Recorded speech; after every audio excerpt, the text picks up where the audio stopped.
Muy bien, vamos a saludar a Mauricio Alarcón, él es analista político desde Ecuador. Muy buenas tardes, Mauricio. Bienvenido a Geomundo. Siempre un gusto estar con ustedes, Jorge, Paola y amigos de Geomundo. Bueno, ¿qué tal el reto que tiene ahora el nuevo presidente? 17 meses, cuando tiene el más alto índice de criminalidad y también temas económicos. ¿Por dónde va a empezar el nuevo presidente? Paola, los retos son enormes y precisamente las prioridades definidas por los ecuatorianos están centradas en la inseguridad, en la crisis económica y en la corrupción normalizada e institucionalizada en el país. Hay una relación indiscutible entre estas tres situaciones que Ecuador atraviesa desde hace varios años, pero que se ha profundizado en los últimos meses. Pues, por ejemplo, parte de la situación de inseguridad que se vive en el país es producto de la impunidad y de los problemas de corrupción en el sistema judicial. En cuanto a la materia económica, sabemos que la falta de oportunidades, nos guste o no, también genera problemas de inseguridad, toda vez que hay personas que buscan alternativas en ciertas poblaciones de Ecuador para tener ingresos fáciles y que ya no precisamente los obtienen de asaltar o de robar, sino de vincularse al crimen organizado y actuar como sicarios, personas que asesinan por unos pocos dólares. La corrupción, además, no solo que ha venido afectando el desarrollo institucional en Ecuador, la independencia de las funciones del Estado y cuestiones tan básicas como el acceso de los ecuatorianos a la salud y a la educación, sino incluso que, en relación con los otros dos temas, viene demoliendo la democracia a pasos agigantados. Así es que el reto es enorme. Nadie cree que en 18 meses de gestión que iniciarán el próximo diciembre se podrán solucionar de manera definitiva, pero será tiempo suficiente para dar los primeros pasos y demostrarle al país que con voluntad política es posible. Mauricio, Daniel Noboa tiene 35 años, es hijo del empresario bananero Álvaro Noboa, que postuló a la presidencia 5 veces y nunca lo logró. Su Benjamín postula por primera vez y logra ser presidente electo. Tiene un reto político mayúsculo, no es que tenga, o sea, ¿en qué medida tiene un músculo político, una organización política realmente fuerte como para poder sustentar, conseguir apoyo de la población, de la calle, considerando que no tiene mayoría en la Asamblea? O sea, puede tener un problema de gobernabilidad si no sabe mantener el apoyo popular. Jorge, tú has topado un tema fundamental. Cuando no se tiene gobernabilidad política al interior de la Asamblea Nacional, que es prácticamente un cogobernante y un colegislador, hay que buscar esa legitimidad, esa gobernabilidad y esa fuerza de la mano de la ciudadanía. La situación de Daniel Noboa en este momento no dista mucho de aquella con la que Guillermo Lasso inició funciones en 2021. Y recordarán ustedes que construyó legitimidad, confianza, credibilidad, mucho más allá de incluso sus resultados de segunda vuelta, gracias a un exitoso proceso de vacunación durante los 3 primeros meses de gobierno. Este capital político se vino abajo de manera inmediata por la inoperancia de un gobierno que se encerró en una burbuja y que no supo escuchar a la ciudadanía. La situación de Noboa, insisto, es muy similar a la de Guillermo Lasso cuando inició su mandato en 2021, pero esperemos que con inteligencia y con sensatez, más allá de lo que implica llegar a acuerdos políticos al interior de la Asamblea Nacional con las fuerzas políticas ahí representadas, sepa construir apoyo popular, incluso de cara a lo que sería una nueva candidatura presidencial para el cuatrienio 2025-2029, una candidatura definitiva cuya campaña empieza en muy pocos meses también y que por lo tanto será en función de ganancias rápidas, de impactos efectivos en esas 3 prioridades mencionadas anteriormente, que se logrará un resultado de cara a mejorar el país. Así es, atraer las inversiones, el empleo para los jóvenes es alguno de los retos que tiene. También la situación económica, pero se viene un fenómeno del Niño, no solamente que va a afectar al Perú, también a Ecuador, sin lugar a dudas. Va a ser un periodo muy difícil también para el nuevo presidente. Y no solo eso, Paola, hay elementos que hay que considerar como un déficit fiscal enorme para este ejercicio económico y para el siguiente. un posible decrecimiento y afectación al Producto Interno Bruto Nacional en los próximos meses. Así es que el fenómeno, más allá de lo que implica un tema natural como el del Niño o una situación calamitosa en función de la recaudación tributaria o el precio del petróleo y la producción petrolera, también tiene que ver con esos problemas que se vienen arrastrando desde hace mucho tiempo.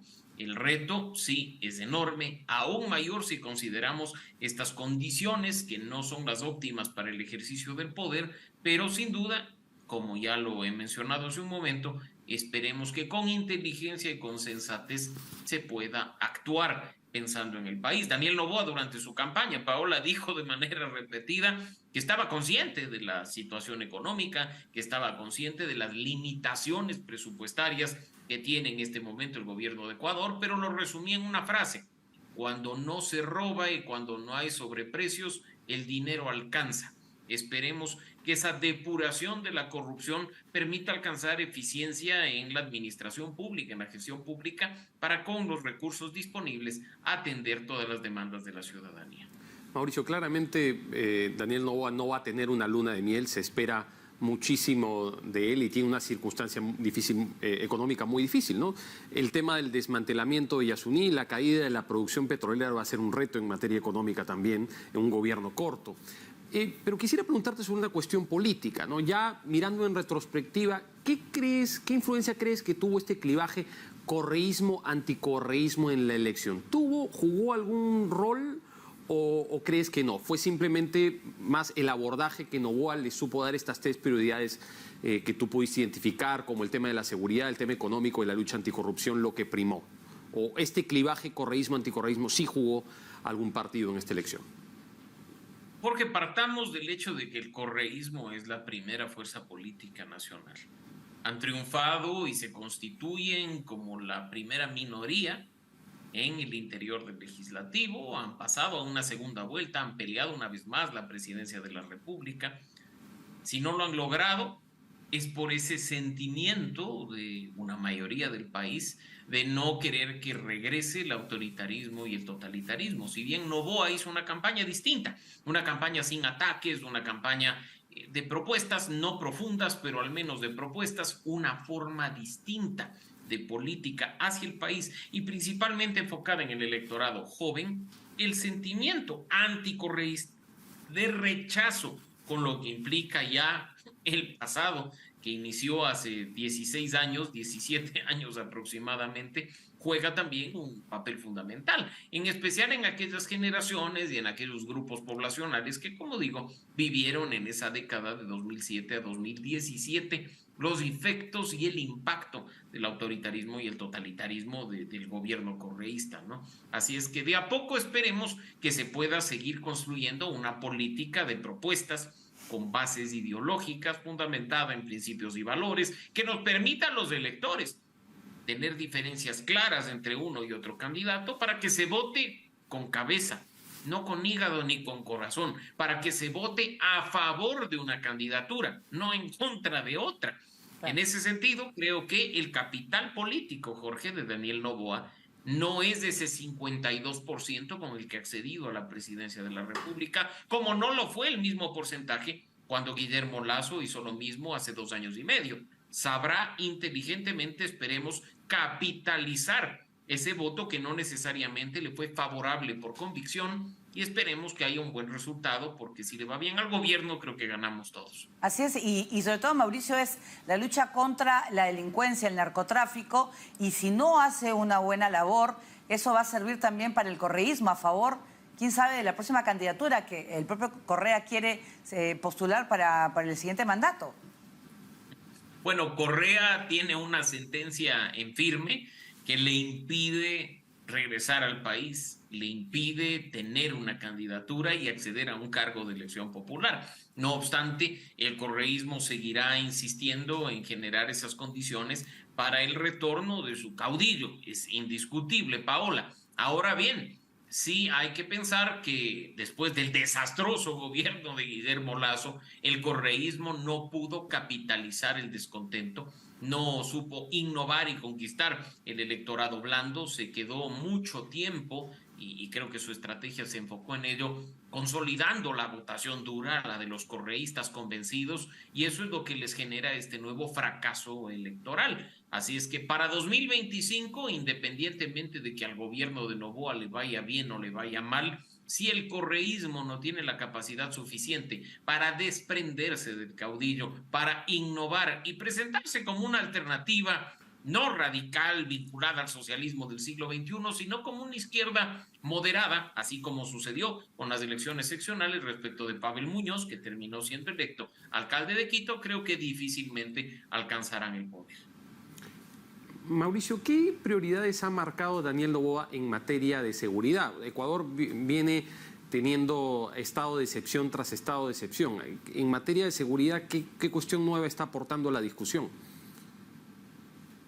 Debo decirte, Jorge, con mucha preocupación, que no ha habido una propuesta profunda, completa, integral a disposición de la ciudadanía respecto de lo que implica el tema de lucha por la seguridad, ni de Noboa ni de González.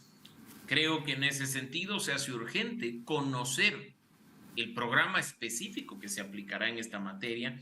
Además, quienes liderarán un frente nacional vinculado a los temas de seguridad. Me refiero, por ejemplo, a un ministro del Interior o un ministro de Defensa. Saber quiénes estarán además a cargo de lo que implica las estrategias a través de las secretarías de seguridad vinculadas a la presidencia de la República y el aterrizaje específico, sin necesidad de entrar en detalles de estrategias ni mucho menos, que se implementará de manera urgente.